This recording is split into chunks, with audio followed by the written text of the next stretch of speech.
100ರ ಸಂಭ್ರಮ. 2012ರಲ್ಲಿ ಆರಂಭವಾದ ಓಟ ಇನ್ನು ನಿಲ್ಲುವುದಿಲ್ಲ, ಇದು ಮುಂದುವರಿತದೆ. ಆದ್ರೆ 100ರಲ್ಲಿ ಒಮ್ಮೆ ನಾವು ಸಂಭ್ರಮ ಪಡಲಿಕ್ಕೆ ಒಟ್ಟಾಗಿದ್ದೇವೆ. ಈಗ ನಮಗೊಂದು ದೊಡ್ಡ ಸ್ವಾರ್ಥ ಇದೆ. ಏನ್ ಹೇಳಿದ್ರೆ, ನೊಂದವರ ಬದುಕಿಗೆ ಒಂದು ಬೆಳಕನ್ನ ಕೊಟ್ಟಾಗ ಅವರ ಮುಖದಲ್ಲಿ ಒಂದು ನಗು ಇದೆ ಅಲ್ಲ, ಒಂದು ಆನಂದ ಬಾಷ್ಪ ಇದೆ ಅಲ್ಲ, ಅದನ್ನ ನೋಡುವುದು, ಅದರಲ್ಲಿ ಸಣ್ಣ ಭಾಗಿತ್ವ ನಮ್ಮದು ಆಗಿರುವಂತದ್ದು ನಮ್ಮ ಬದುಕಿಗೆ ಒಂದು ಸಾರ್ಥಕ ಕ್ಷಣ. ಈ ಬಾರಿ ಒಂದು ಕುಚಿತ ವಿಷಯ. ಮಠದ ಪರವಾದ ಮಠದ ಯಕ್ಷಗಾನ ರಂಗದ ನಡೆದು ಈತ ಪೊರ್ಲು ಇಲ್ಲಿ ಕಟ್ಟಿನ ಎಂಗಲಪುರ ನನ್ನ ಕುಟುಂಬನೇ ಒಂದು ಎಂಗಲಪುರ ಒಂದು ಭಾಗ್ಯ ಅಂತ ಬರಲಿ. ಆ ಕೃಷ್ಣ ಪರಮಾತ್ಮೆ ನನಗಲ ಈ ಜನಕಲಿಗೆ ಹೆಟ್ಟೆ ಮಲ್ತ್ಕೊರಡು ಎಂಗ್ಲ ಕಟ್ಟಾಯಿನ ಈ ದೇವರಿಗೆಲ್ಲ ಎಂಗ್ಲು ಪ್ರಣಾಮ ಪೂರ್ವಕವಾದ ಧನ್ಯವಾದ ನಟಮ್ಮ. ನಮ್ಮ ಕೈಯಲ್ಲಿ ಅಂದ್ರೆ ಎಷ್ಟು ಬಡವರು ಅಂದ್ರೆ ನಮ್ಗೆ ಒಂದು ಅಪ್ಪ ಒಂದು ದಿನ ಕೆಲ್ಸಕ್ಕೆ ಹೋಗ್ಲೇ ಅಂದ್ರೆ ನಮ್ಗೆ ಊಟ ಮಾಡ್ಲಿಕ್ಕೆ ಕಷ್ಟ. ಅಂದ್ರೆ ಅಪ್ಪ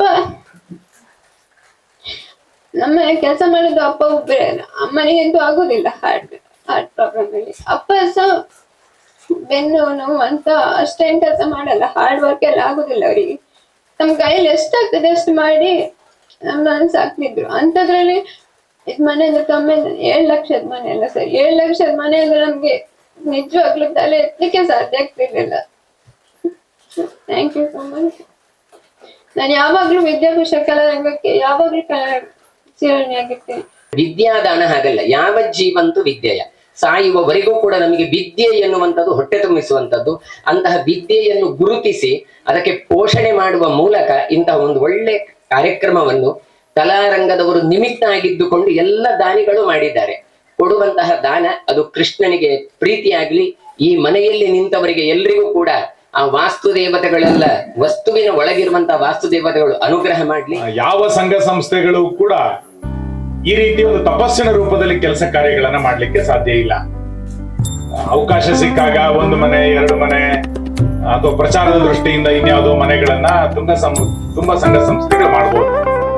ಆದ್ರೆ ಯಕ್ಷಕಲಾ ರಂಗ ವಿದ್ಯಾರ್ಥಿಗಳನ್ನ ಆಯ್ಕೆ ಮಾಡಿ ಅದಕ್ಕೆ ಒಂದು ಒಳ್ಳೆಯ ಪ್ರೋಸೆಸ್ ಅನ್ನ ಮಾಡಿ ಅವ್ರದೇ ಸದಸ್ಯರು ಅದನ್ನ ವಿಸಿಟ್ ಅನ್ನ ಮಾಡಿ ಈ ರೀತಿ ಮನೆಗಳನ್ನ ಕಟ್ಕೊಡ್ತಾ ಇರುವಂತದ್ದು ಅಪರೂಪವಾದಂತ ಸಂಗತಿ. ನಾನು ಶಾಸಕನಾಗಿ ಯಕ್ಷಕಲಾ ರಂಗದ ಎಲ್ಲ ಪದಾಧಿಕಾರಿಗಳಿಗೆ ದಾನಿಗಳಿಗೆ ಅಭಿನಂದನೆಗಳನ್ನ ಸಲ್ಲಿಸ್ತೇನೆ.